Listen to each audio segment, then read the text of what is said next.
Most people don't know that they're self-critical. They don't think that those negative thoughts, the negative self-judgments are, anything wrong or unusual. It's kind of like the water they're swimming in, right? They're just true. Those are just the facts, so that makes making a video about self-criticism kind of tricky, because the people who need to watch it don't know that they need to watch it. And also, it's not exactly like you can make a video criticizing people for being self-critical. That kind of defeats the purpose. So what I'm going to do today is share a little bit about my own story. Share a little bit about my own struggle with self-criticism. And maybe there'll be some pieces that are helpful. Some pieces that might parallel themes in your own life, or someone, that you love. And maybe there'll be some insights that you could take away, because I've struggled. I've struggled with this immensely, and I've worked really, really hard to try to find maybe strategies and ways of thinking about myself. Just the struggle of identity formation to be in a place where I feel, compassionate towards other people and towards myself. My biggest insecurity is in my intellect and in my academic ability. I have chronically been worried that I'm just not smart enough to do the things that I find meaningful and that I want to do in life, and that I won't be able to match up to the expectations of others or the expectations I have for myself. And this has followed me since 5th grade, when I was held back a year in 5th grade for, flunking everything. And I carried C's and D's in high school all the way through, and barely got into college on academic probation, and got like C's and B's in college, and then barely got into my master's program. And so there's kind of this, series of events that reinforce this idea that I am incompetent and I don't have what it takes to be able to do the things that I really want to do in life.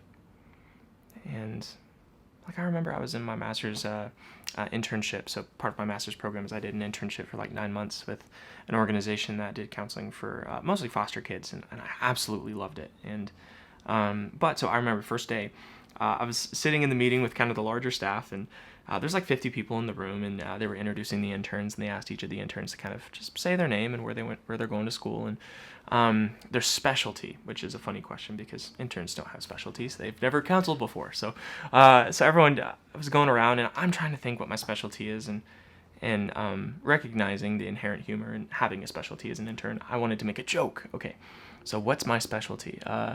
And then so it got to me, and I was like, hi, my name's Matthias. I'm going to Northwest University, and my specialty is supervillains. And no one laughed. No one at all. The whole room was completely silent, and you could hear a pen drop. And I was like, oh no, that was not funny at all. I was horrified.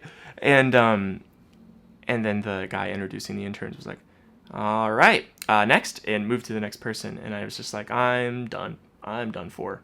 And here's what happens, that the self-criticism immediately shot in, right? So it was like, gosh, Matthias, if you don't have the awareness to be able to make a joke, how are you going to have the awareness to attend to any of your clients? If you don't have the ability to even just make a few people laugh, how are you going to be able to relate to all the different personalities and the diverse people that are going to sit in your chair one day? You're not cut out for this at all.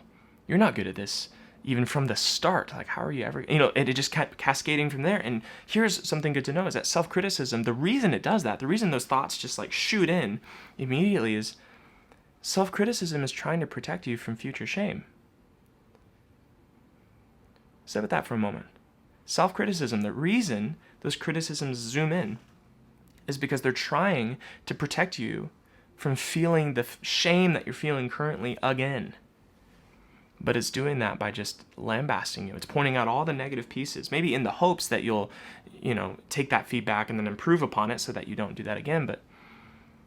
But often that just leads to discouragement and complete apathy and feeling paralyzed. Giving up feels like a way more reasonable thing to do than trying harder. Especially when the self-criticism kind of gets out of control. I'll continue. So I remember I was at a conference with the same kind of internship team, kind of like a one-day training we did at a conference center, and I was walking up with my coffee, and there's a group of 5 people all kind of standing in a circle, and And they were all talking, and they laughed, and I walked up, and I'm like, hi, guys, and then everyone got quiet.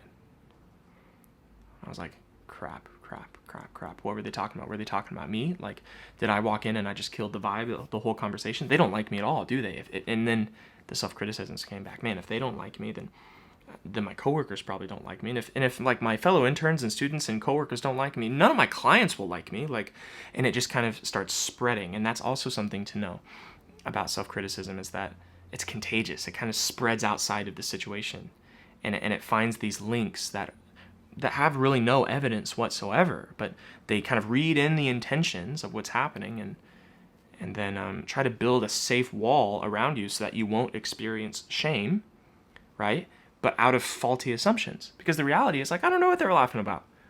Who knows? Maybe they just told a joke, and then I walked up at a reasonable place to change the topic of conversation. Maybe they like me just fine. I just walked up and they, people are like, okay, here he is, and just started talking about something else. Like, I read into that in a pretty unique way, and then cascaded into a series of self-criticisms that weren't about that situation, that were actually about my own insecurities around being a therapist and a clinician, and so it kind of continued from there. And so, hey, what's interesting is the rest of that day, actually, as I'm remembering, was filled with me trying to prove to other people that I'm valuable, right? It's like, because sometimes that self-criticism leads you to giving up, but other times the kind of the alternate extreme is to like anxiously perform, okay? And really key in on the word anxious, because it's not like you're just happy to be there and it's like, you know what, yeah, I'm gonna show these people that I bring something to the table and this will be fun. It's not that ever. It's always like, I gotta perform, and if I don't, I'm worthless. And just like you're trying with this anxiety that ultimately undercuts any of the, positives that you bring to the table. Well, that's an exaggeration. It doesn't always undercut. It has the potential to. Because I was trying to take leadership roles in the group activities, and I was trying to like speak up in group discussions, and I was trying to share my opinions and come off smart and insightful. And so then two things happened. One was, people kind of started to avoid me a little bit because I was so eccentric and just kind of outspoken and intense that it was probably kind of off-putting, right? And that's maybe a natural consequence of actually trying to come off any particular way, is that people kind of smell that and you're like, that's weird, and you have something going on in your world that you're not being, forthright about. So I'm gonna get some distance from you. And so that maybe the actions that the shame inspires actually create more shame. Does that make sense? It's like a reciprocal thing. So the fear that I have is propelling me to act in a certain way that's bringing about the thing that I fear. Another thing that happens is I had a couple of people come up to me, kind of some older clinicians that just saw what I was trying to talk about in the group discussions, and they were just like, hey, I really liked what you said there. That was really cool. I liked that idea. You're going to be a great therapist. And I could not accept that advice, that feedback. I wish I could, but I remember them saying that and being like, you have no idea. Because here's the reality, is like, I was trying to come off smart. I was trying to come off competent. I was trying to come off confident. And the reality is that I wasn't feeling that way at all. And so when someone praised me for the outcome of my anxious confidence, I felt like a fraud. And I felt like there's going to be one day where I can't keep that up, and then you're going to realize that I'm not any of the things that you just said I was, and I'm going to let you down. And then you experience maybe the consequences of that catastrophe before it happens. And that's unique, huh? That someone can put forth a criticism towards us and we accept it wholesale, but someone put forth a praise and we find a way to talk ourselves out of it. Self-criticism often feels like the truth. It feels like obvious facts, but it oftentimes fills in assumptions, reads into intentions with very little evidence, and then builds games that are built to lose. Soak that in for a sec. It builds games that are designed so that you lose them. So what's the alternative? What could I do instead? Well, I want to present two things to you, and they're two things that have been so freeing. Like, I can't overstate it. They've been transformational in my life, and also I've seen them be transformational in the lives of other people. Like tons of my clients who struggle with maybe similar things that I do, I've just found these ideas to be liberating. And not liberating in the sense of like, oh, it just fixes the problem instantly, but like they're like tools that you use and you practice and you get better at over time. And so, and the two thoughts are pretty different than each other. So one would be based in something called CBT, which is cognitive behavioral therapy, or the other one is in compassion-focused therapy. So I'll talk about the CBT one first. As we said before, self-criticism typically makes a lot of assumptions and acts with very little evidence. And so it's helpful. It's helpful to actually notice when a self-critical thought enters your mind, to kind of hold it in view and then think, what are the assumptions and the evidence that this thought is working off of? And if it doesn't have the evidence, then it's probably not something I need to be worried about. So, for example, walking up on that group of friends, when everyone's laughing, I'm worried, were they laughing about me? Do I have evidence that they're laughing about me? No. Is there like any sort of reasonable explanation for why they could be laughing outside of that? Yeah, like they could have been laughing about anything. Okay, so I don't need to spin into a depressive cycle. It's evaluating the evidence, evaluating the reasonableness of those thoughts is incredibly liberating. And so, for example, the contagious effect of self-criticism, this is really helpful too. So when you fail at telling a joke, and then the self-criticism says, if you don't have awareness of this, you won't have awareness of, being a counselor. Okay, what's the evidence? What's the assumptions there? The assumptions are that those two things are deeply intertwined and connected, and they're not. Telling a joke and being a clinician are totally different activities, require totally different sets of insights and competencies. They're two totally different games. Comedians can't be counselors, and counselors can't be comedians. They're totally different, and there's space also for the fact that I've told jokes that are funny before, and just because I fail at one joke doesn't mean I fail at all jokes. And just because, and so it's being able to kind of assess those things and look at it from the lens of just reason, the lens of evidence. And that's been really helpful. Now, this next skill is something that's actually protective for people who that first thing doesn't really work out well at all. And the second one would be maybe to notice the effect that the self-criticism is having on you. So whether or not it's true or false or whatever, whether or not it's reasonable, like that's not necessarily the focus of this next skill. The next one is just to focus on what's the effect it's having on you. Do you feel more motivated to actually do something and to actually like ascend to the standard that you have in your own head when you lambast yourself with criticism? Do you feel like, oh, okay, yeah, you're right, I suck. Okay, I should not suck. And then you like rise to the occasion? Or do you feel less and less and less likely to actually make the changes that the critical self actually wants you to make?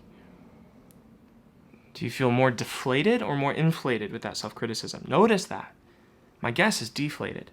Or if you are inflated, it's like I said, that anxious performance that actually, saws the branch that it's sitting on. And you end up at the end of all that feeling depressed and deflated anyway. And then just ask yourself, is that even what the self-critical part of you wants, for you to just deflate and not do anything? Like when you really sit there and you really hear that critical voice, that voice that's just lambasting you, is that really what it wants, is for you to just completely give up and do nothing? Or does it actually have some standards and some insights for what you could achieve in life? And if that's the case, then, I don't know, if you were compassionate towards yourself, what would that look like? Would that inflate you or deflate you? If someone just came along and was just like, hey, it's okay, you matter. Like, you can do this. Like, this is really hard. And you're figuring it out, and there's pieces here that you don't have a full grasp of yet, but you're learning and you're trying, and if you keep pressing on, there's hope. And immediately some of you right now are hearing that critical voice like, oh, that's nonsense. But hold it with me just for a moment, okay? Even if it's in a fictional world, just hold it with me. Do you feel more inflated or deflated when thoughts like that enter your mind? Inflated, right? Do you feel more likely or less likely to give a second shot, to actually try, to ascend to the things that the critical self actually wants you to do? Probably more, right? So noticing that effect, and noticing the effect of this self-criticism is actually counterproductive to to what I want in life, and the effect of just some self-compassion, some self-encouragement. Not lying to yourself, but genuinely believing and having hope for yourself. That creates a positive effect. That actually pushes you forward and towards the things that matter to you. And this second skill is something that's really hard to do by yourself. You might need the help of a friend. Maybe watch this video with someone that you care about and talk about the self-criticisms that you've been experiencing. And maybe talk about this second skill and what it looks like to be compassionate towards yourself. Or, list out the criticisms you have and even just receive the compassion from a friend. That might need to start there. Or, if that's not necessarily feasible, a therapist. Go to a therapist who practices compassion-focused therapy or something along those lines that's going to be able to hold a space of compassion while you're learning how to hold the space of compassion for yourself. It might be helpful. I hope this was insightful, or there's a piece that you could take away. So I'll leave it there for today. I hope you have a great week, and I'll talk to you next time.